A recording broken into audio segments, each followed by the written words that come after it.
बिस्मिल्लाहिर्रहमानिर्रहीम। नमाज में वैसे तो हम कोई भी सूरत पढ़ सकते हैं। एक कोई बड़ी आयत या 3 छोटी आयत पढ़ी जा सकती हैं, उससे नमाज हो जाती है।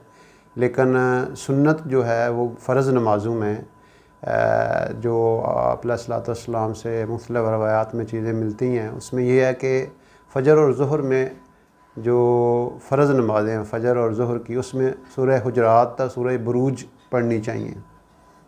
फ़जर और ज़ुहर में सूरत हुजरात से लेके बुरूज तक कोई सूरत पढ़नी चाहिए। और असर और इशा के लिए जो है वो सूरह बुरूज तबय्यना लम यकुनिल्लज़ीना कफ़रू मिन अहलिल किताब, ये सूरतें जो हैं ये इन नमाज़ों में असर और इशा में पढ़नी चाहिए। सूरह बुरूज वस्समाए ज़ातिल बुरूज से लेके सूरह अल-बय्यना।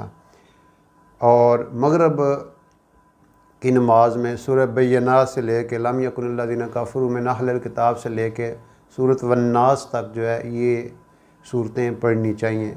अल्लाह रब्बुल इज़्ज़त हमें सुन्नत के मुताबिक नमाज़ पढ़ने की तौफ़ीक़ अता फ़रमाए।